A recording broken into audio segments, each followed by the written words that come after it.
زبردست، یہی تو ہے، اسی کو تو علم بولتے ہیں. نہ مجھے پتا نہ آپ کو پتا. جو روحانی علاج کرنے والا ہوتا ہے نا وہ کمبخت آج تک خود بھی کسی موکل کو ڈیفائن نہیں کر سکتا. کسی لیبارٹری میں وہ موکل نہیں آیا، کسی نے کوئی ٹریس ہی نہیں کیا آج تک. ہمزاد اور موکل اور یہ اور حصار اور پتہ نہیں ٹوپی ڈرامے لگا رہے ہوتے. وہ جو حصار حدیث سے ثابت ہے نا وہ الگ چیز ہے، کیونکہ یہ فوراً کہتے ہیں کہ یہ حدیث کا منکر ہے. تو اب اگر ویسے ہی کچھ بھی نہ آتا ہو، صرف روحانی ٹوپی ڈرامہ ہو، روحانی وہ دکان کھول کے بیٹھ جائے، وہ اتنی چلتی ہے، پھر اس میں ڈاکٹر کا بھی اگر تڑکا لگا دیا آپ نے تو آپ کو دو فائدے ہوں گے. نمبر ایک، اب آپ سے کوئی یہ پوچھے گا نہیں کہ آپ کون سی یونیورسٹی سے فارغ ہیں، کیونکہ آپ روحانی ہیں تو آپ تو جھوٹ بول نہیں سکتے. آپ سے یہ پوچھ لینا کہ اپنا کوئی سند تو دکھاؤ، اب یہ آپ کے گستاخ ہونے کی دلیل ہوگی. آپ بزرگوں کے گستاخ ہیں. آپ نے اتنے بڑے بزرگ سے جو جنات اتارتے ہیں، جو موکل ہمزادوں کو قبضے میں رکھا ہوا ہے اور خدا نے ان کو خصوصی کچھ عنایتیں کی ہوئی ہیں، ان سے آپ نے یہ پوچھ لیا کہ کہاں سے فارغ ہو. استغفر اللہ. ان کے خلاف کوئی کلپ بھی نہیں بنتا. حیرت ہے یار، کلپ بنتے ہیں تو وہ کوئی علماء کے خلاف بن رہے ہیں آج کل کلپ. ان کی زبان سے غلطی ہو گئی تو کلپ آئے گا، لیکن ان لوگوں یہ بڑے مزے ہیں ان کے زندگی میں. تو پیسہ کمانے کا بہترین طریقہ کیا ہے؟ ایسی باتیں پھینکنا شروع کر دو جو لوگوں کی سمجھ میں، خود آپ کی سمجھ میں نہ آئے. وہ پہلے سمجھو کہ میں خود سمجھ رہا ہوں، اگر سمجھ رہے ہو تو پھر نہیں کرو لوگوں کے سامنے بات، کیونکہ لوگ بڑے ذہین ہوتے ہیں، وہ خود بھی سمجھ جائیں گے تو پھر آپ کی دکان چلے گی نہیں. پہلے آپ شیشے کے سامنے پریکٹس کرو، ایسی باتیں کرو آپ کو الحمدللہ میری سمجھ میں ایک لفظ نہیں آیا کہ میں نے کہا کیا ہے. اور آپ دیکھ لو روحانی والوں کو سرچ کرو نا یوٹیوب پہ، ان کی باتیں. ایک کسی نے بھیجا کہ ان حضرت کو سنیں آپ. میں نے سنا، میں نے کہا مجھے تو سمجھ میں نہیں آ رہا یہ بول کیا رہا ہے. کہہ رہے ہیں یہ حضرت یہ بہت اوپر کی باتیں ہیں. میں نے کہا جب ہم اس زمین میں رہتے ہیں نا تو اسی زمین کی باتیں کرو ہمارے سامنے. ہاں اوپر کی باتیں اللہ کے نبی کر کے چلے گئے، جنت جہنم کی باتیں وہ کافی ہیں ہمارے لیے، اس کے علاوہ ہمیں دائیں بائیں جانے کی ضرورت نہیں ہے. تو وہ ڈاکٹر صاحب نے بتایا کہ وہ جو روحانی تھے، ڈاکٹر بھی ہیں وہ، ان کا میں نے پھر نام لکھا یوٹیوب پہ آ گیا سامنے نا. تو وہ مریدوں کو بیٹھ کے نا، اچھا وہ پیشنٹس اور مریضوں کا رش لگا ہوا ہے. اچھا یہ ڈاکٹر چلے گئے، انہوں نے یہ نہیں بتایا کہ میں ڈاکٹر ہوں. تو کہہ رہے ہیں وہ کیا کر رہا ہے. ایک مرید نے کہا کہ میرے گھٹنوں میں درد ہوتا ہے. تو انہوں نے کہا کہ آپ ایسا کریں، دہی لیں، اس میں چونا ملائیں، چونا ایک چمچ چونا. اور پھر کچھ سوچ میں پڑ گئے نا، جیسے وہاں سے کچھ ہدایات لے رہے ہوں، فرشتہ سمجھا رہا آپ بتانا یہ کرنا. اور لوگ ہاتھ پاؤں چوم رہے ہیں. انہوں نے کہا حضرت چونا ملا کے کون سا، یہ جو کتھا پان والا؟ ابے نہیں یہ والا نہیں، وہ والا چونا جو دیواروں پہ کرتے ہیں. ایسے کانفیڈنس کے ساتھ. وہ ڈاکٹر کہہ رہے دہی چونے کا گھٹنوں سے کوئی تعلق؟ دیکھو اگر دہی چونے کا گھٹنے سے تعلق ہوتا نا تو پھر لوگ اس سے عقیدت نہ رکھتے ہیں. لوگ کہتے ہیں یہ تو سارے ڈاکٹر کہتے ہیں دہی کو چونے میں ملا کے کھاؤ تو گھٹنے صحیح ہو جاتا. یہ ایسی چیز مارکیٹ میں آئے گا جو کسی کو بھی آج تک کائنات میں پتہ ہی نہ ہو. پتہ نہیں کیا کر دو گے، چونا ملا کے دہی سے کھائے گا، وہ کیا ہو جائے گا بھائی اللہ کے بندو. اب یہ بھی نہیں پتا کہ بجھا ہوا چونا، یا اللہ کرے بغیر بجھا ہوا چونا کھلایا ہو، ایک ہی دفعہ کھائے دوبارہ اس کے پاس جانے کے قابل نہ رہے. تو چونے کی دو ٹائپس ہیں نا. اصل میں تو یہ چونا لگا رہا ہے، مشورہ اس کو دے رہے کہ تم چونا اس میں رکھ. تو وہ مریدین جناب وہ چونا کھا رہے ہوں گے بیٹھ کے دہی میں ملا کے. ہائے ہائے. ایک حکیم صاحب کا میرے پاس فون آیا کہ میرا یوٹیوب پہ چینل ہے، یعنی یہ جو آرگینک دوائیں ہیں نا، یہ جو حکیموں کی ہوتی ہیں آرگینک ہی ہوتی ہیں، ان کی معجون ہے وسط قدوس اور وہ خمیرہ گاؤں زبان ٹائپ کی چیزیں. تو میرا چینل ہے لیکن میں حکیم ہوں نہیں، تو میرے لیے چینل سے کمانا جائز بھی ہے یا نہیں ہے؟ میں نے کہا چلو اتنا نیک آدمی ہے کہ مجھ سے پوچھ تو لیا. لوگوں کو تو نہیں بتا رہا، لیکن اس نے کہا کہ یار ایسا نہ ہو گیا. تو میں نے کہا جب آپ حکیم نہیں ہیں تو پہلی بات اپنے چینل سے اپنے نام کے ساتھ حکیم ہٹائیں، یہ دھوکہ ہے. آپ نے باقاعدہ کسی حکیم سے پڑھا نہیں ہے یا کسی یونیورسٹی سے پڑھا نہیں ہے. حکمت تو یونیورسٹیوں میں بھی پڑھائی جاتی ہے، یا براہ راست کسی حکیم کے پاس بہت طویل عرصہ گزار کے انسان حکمت سیکھتا ہے. دونوں چیزیں نہیں ہیں. تو آپ جب حکیم نہیں ہیں تو اپنے نام کے ساتھ حکیم نہ لکھیں. آپ یہ بتائیں کہ ہربل دواؤں کی اویئرنیس کے بارے میں ایک چینل ہے, تو وہ جو کامن دوائیں جو دنیا میں چل رہی ہیں تو اس کے بارے میں حکیموں سے معلومات لے کے اپلوڈ کر دیا کریں, لیکن ساتھ ساتھ یہ بتایا کریں کہ تمام دوائیں بچوں کی پہنچ سے دور رکھیں. ہم نے دواؤں کے بارے میں معلومات دی ہیں, لیکن کس نے کون سی دوا کس بیماری میں کتنی مقدار میں کھانی ہے یہ پہلے کسی حکیم صاحب کو نبض دکھا کے ہر دوا ہر ایک کے لیے بولو بھائی نہیں ہوتی. وہ لسن ہے نا, لسن سارے حکیم کہتے ہیں اور ڈاکٹر بھی کہتے ہیں کہ لسن جو ہے یہ دل کے لیے اچھا ہے, کولیسٹرول کو کیا کرتا ہے ختم. اب آپ یوٹیوب پہ جائیں لسن کے بارے میں ریسرچ کریں, یہ پوری رپورٹیں آ جائیں گی, لسن کولیسٹرول کاٹتا ہے, لسن یہ کرتا ہے, لسن وہ کرتا ہے. لیکن اب آپ نے کسی حکیم یا ڈاکٹر کے مشورے کے بغیر خود لسن کھانا شروع کر دیا تو عین ممکن ہے آپ بھی لسن کی طرح باریک ہو جائیں گے. کیونکہ جس آدمی کی باڈی میں کولیسٹرول نہیں ہے, باریک باریک ہے نا کراچی کے لوگ تو پہلے ہی ماشاءاللہ باریک باریک ہیں, آپ کو تو ضرورت ہے کولیسٹرول کی یا آپ کو تو ضرورت ہے فیٹ کی. لسن تو فیٹ کو ختم کرتا ہے, آپ نے لسن کھانا شروع کر دیے یا خالی پیٹ کھانا شروع کر دیا, وہ معدے میں تیزابیت ہو گئی تو آپ تو الٹا لینے کے کیا پڑ جائیں گے, دینے پڑ جائیں گے. ممکن ہے کمزوری سے ہارٹ اٹیک ہو مر جاؤ. تو یوٹیوب پہ بہت سارے چینل ایسے ہیں جو بغیر تحقیق کے دواؤں کے بارے میں, ٹماٹر کے فضائل آپ یوٹیوب پہ لکھو آ جائے گا, روزانہ آدھا کلو ٹماٹر کھانے سے یہ ہوتا ہے. ایک چینل تھا اس نے کہا کہ روزانہ 1 چمچہ اگر آپ وہ کیا ہے دار چینی کوٹ کے پاؤڈر بنا کے پیئیں تو اس سے جسم کو یہ فائدہ. 1 چمچہ دار چینی کا پاؤڈر, وہ تو پاؤڈر ہی پی سکتا ہے بھائی, حقیقت ہے. عام آدمی جو پاؤڈر کا پہلے سے عادی ہو کیا کر رہے ہو, لیکن کوئی حکومت کی طرف سے بھی کوئی پابندی نہیں ہے, کوئی سب آ کے پھینک رہے ہیں اور لوگ ماشاءاللہ ماشاءاللہ زبردست بتایا آپ نے. تو یہ ہے بغیر تحقیق کے بغیر سند کے باتیں, صحتیں بھی برباد ہوتی ہیں. پھر ایسی بغیر تحقیق کے باتوں کو پھیلانے سے جن چیزوں کا گھر سے تعلق ہو, ملک سے تعلق ہو, ان سے دشمنیاں بھی پیدا ہوتی ہیں. ابھی میجر جنرل وہ کیا نام ہے آصف غفور صاحب جامعۃ الرشید آئے, انہوں نے تقریر میں ایک بات کہی کہ میرے بارے میں واٹس ایپ پہ فیس بک پہ خبریں پھیلائیں, ایک لڑکی کو دکھایا گیا بکنی پہن کے سوئمنگ کر رہی ہے, اور میرے بارے میں خبر پھیلی کہ پاکستان آرمی کا ایک وہ سفیر ہے, نمائندہ ہے, اور اس کی بیٹی دیکھو یہ بکنی پہن کے یورپ میں سوئمنگ پول میں نہا رہی ہے. یہ ہے اسلامی ملک کی اسلامی فوج. انہوں نے کہا کہ میری کوئی بیٹی ہے ہی نہیں. وہ خبر کیا ہوئی ہے, پھیل رہی ہے. یہ بھی تحقیق نہیں کرتے. تو یہ صرف یہ ہر طبقے میں علماء کے خلاف بھی ایسا کچھ ہوتا ہے. علماء پہ الزام لگا دیے جاتے ہیں, جو زیادہ مشہور ہو رہا ہے اس پہ کوئی بھی فحش الزام لگا دو. بعض ایسا ہوتا ہے کہ ٹیلی ویژن میں جو مشہور سیلیبریٹیز ہوتی ہیں نا, ان کے میاں بیوی میں جب اختلاف ہو جائے نا تو یہ تو بہت ہوتا ہے. شوہر سے انٹرویو لیا جاتا ہے, وہ بیوی پہ الزام لگا رہا ہوتا ہے, اور عورت سے انٹرویو لیا جائے تو وہ شوہر پہ. جس نے شوہر کا بیان سنا ہوتا ہے وہ اس کی بیوی کو غلط سمجھ رہا ہوتا ہے, جس نے عورت کا بیان سنا وہ شوہر کو غلط. حالانکہ آپ کے پاس کیا دلیل ہے کہ جب ان کے درمیان علیحدگی ہو جائے تو یہ اتنے نیک ہے کہ ایک دوسرے پر کوئی الزام نہیں لگائیں گے, ایک دوسرے کی پوزیٹو چیزوں کو ہائی لائٹ کریں گے؟ یہ ممکن ہے؟ یہ تو 0.001% لوگ ہیں. جب لڑائی ہو گئی تو اب تو ہر آدمی دوسرے کی, عورت کو موقع ملا وہ شوہر کو ذلیل کر دے گی, شوہر کو موقع ملا وہ عورت کو ذلیل کر دے گا. تو آپ کا اس موقع پر جو موقف ہونا چاہیے, بھائی ہم نے دونوں کی باتیں نہیں سنی ہے لہذا ہمیں نہیں پتا حقیقت کیا ہے.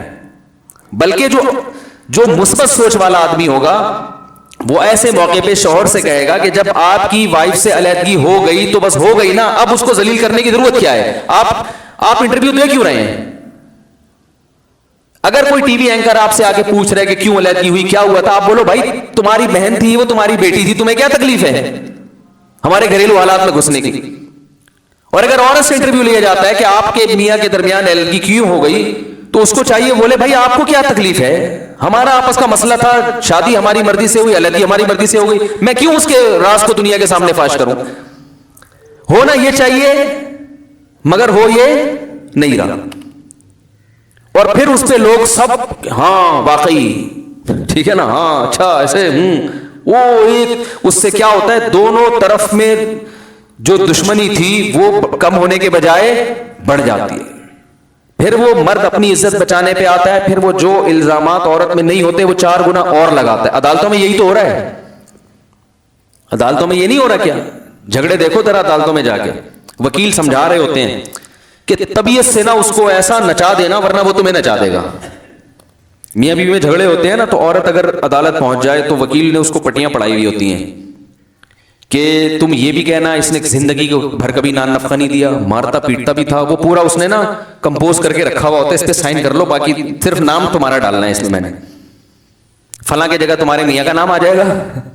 ہمارے پاس تو عدالت کھلا کے وہ ڈاکومنٹس آتے رہتے ہیں نا لوگ فتویٰ لینے کے لیے, سب کے ایک ہی جیسے ہوتے ہیں. سب عورتوں کا ایک الزام ہوتا ہے, لڑکیوں سے غلط تعلقات, مارتا پیٹتا بہت, نان نفقہ زندگی میں کبھی, میں ان سے پوچھتا ہوں کبھی دیا نہیں تو 10 سال سے اس کے ساتھ رہ کیسے رہی تھی بھائی؟ نان نفقہ تو ایک دن نہ ملے آدمی پاگل ہو جاتا ہے بھائی. صحیح. بچوں کو آج تک کبھی پوچھا نہیں پیدا کیسے ہو گئے؟ اتنے غلط تعلقات تھے آپس میں آپ لوگوں کے, تو بچے کیسے پیدا ہو گئے؟ کچھ تو اچھے تعلقات ہوں گے نا, تھوڑے سے تو اچھے ہوں گے. تو وہ مبالغہ. اور اگر مرد الزام لگا دے تو مرد بھی ایسے ہی کر رہا ہوتا ہے, وہ بھی کہانیاں بن گئی ایسی ہے, یہ یوں ہے تو فلانی ہے تو ڈمکانی ہے. تمیز اعتدال مارکیٹ سے کیا چل رہا ہے بھائی؟ سب سے مہنگی چیز جو مارکیٹ میں ہے تمیز. صحیح حقیقت بتاؤ, اعتدال اور تمیز. قرآن کے الفاظ دیکھو, لا یجرمنکم شنآن قوم علی الا تعدلوا, اے ایمان والو کسی قوم سے دشمنی تمہیں اس پر نہ ابھارے کہ تم عدل کے راستے کو چھوڑ دو. دشمنی میں بھی بات اعتدال سے کرو. کوئی ایسے ٹاپک پہ آپ بات کر لو جو ٹاپک بڑا یونیک قسم کا ہو, تو بجائے اس کے کہ شکر ادا کرو ماشاءاللہ حضرت نے اس موضوع پر بات کر کے دل خوش کر دیا, نہیں, ان کو مشہور ہونے کا شوق ہے اس لیے ایسا ٹاپک چھڑ. مشہور ہونے کا کیا ہے؟ 4 شادیوں میں بات اس لیے کرتے ہیں, کوئی نہیں کرتا تو یہ کرنا ضرورت مارکیٹ میں. کیا خیال ہے؟ ہائے ہائے کیا کیا کہہ رہے ہیں, کہاں جائیں. تو مارکیٹ میں جو چیز چل رہی ہے وہ کیا چل رہی ہے؟ بلا تحقیق شوہر اپنی بیوی سے اپنی ماں کے خلاف سنتا ہے, ایک دم بوکھلاتا ہے کہ نہیں بوکھلاتا؟ اچھا میری ماں نے ایسا بولا, اور ایک دم چنگیز خان. بھائی ہو سکتا ہے مبالغہ کر رہی ہو, جھوٹ بول رہی ہو, نہیں بھی بیوی میری جھوٹ نہیں بولتی, تو بھائی اس کا مطلب تمہاری ماں غلط ہے. پھر اس کے بارے میں فوراً فیصلہ کر لیا کہ وہ غلط ہے, اس کے بارے میں کہ یہ غلط نہیں ہو سکتی. بے اعتدالی ہے یا نہیں؟ اس طرح ماں سے سنتے ہیں اپنی بیوی کے خلاف, ایک دم برغلا جاتے ہیں کس کے خلاف؟ بیوی کے خلاف. وہ تحقیق نہیں کرتے, ہو سکتا ہے ماں غلط, ماں بھی تو کسی کی بہو تھی نا, تو بھائی ہو سکتا ہے ماں غلط کہہ رہی ہو, مبالغہ کر رہی, ایسی اتنی ہو نہیں جتنی اس نے بڑھا کے بیان کر دیا ہو. دیکھو شریعت کا اصول یہ ہے کہ جب کوئی کسی کے حق میں گواہی دے گا تو اس کا قریبی رشتہ دار نہیں ہونا چاہیے. اسی طرح اصول یہ ہے کہ جب کوئی کسی کے خلاف گواہی دے گا تو شریعت کہتے ہیں ان کے درمیان پہلے سے کوئی بغض نہیں ہونا چاہیے, ورنہ یہ گواہی قبول نہیں ہوگی, کیونکہ بغض اس کو مجبور کرے گا غلط گواہی دینے پر. یہ اصول اسلام نے بنا دیا. تو یہ اصول تو بھائی گھر میں بھی چلے گا کہ نہیں چلے گا؟ ساس کی گواہی بہو کے خلاف قبول نہیں ہے, اور بہو کی ساس کے خلاف تو اتنی بات ایک 8ویں کلاس کے بچے سے پوچھو وہ کہے گا بالکل صحیح ہے. تو سمجھدار لوگوں کی سمجھ میں نہیں آ رہی ہے بات. نفرت اپنی بہن سے اپنی بیوی کے خلاف سنتے ایک دم تیش میں آ جاتے ہیں, او بھائی وہ تمہاری بہن ہے, وہ اس کی بہن تھوڑی ہے. صحیح ہے نا, اس کی تو وہ اس کی تو دشمن ہے. وہ یہ سمجھ رہی ہے کہ اس نے میرے بھائی پہ قبضہ کر لیا. یہ بھائی پہلے تو ہمارے لیے تحفے لایا کرتا تھا اور ہمیں گھمانے لے جاتا تھا, اب جب سے بیوی آئی ہے زیادہ تنخواہ تو اس کو دے رہا ہے, تو اس کی تو وہ حریف ہے.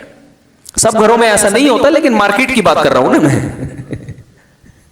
ہر گھر میں تھوڑی ایسا ہوتا ہے, آپ کہیں ہمارے گھر میں تو ایسا نہیں ہوتا, آپ لوگوں کے علاوہ کی بات کر رہا ہوں. تو بدگمانیاں ادھر سے بات اس کی سنی, ایک دم اس کے خلاف ہو گئے.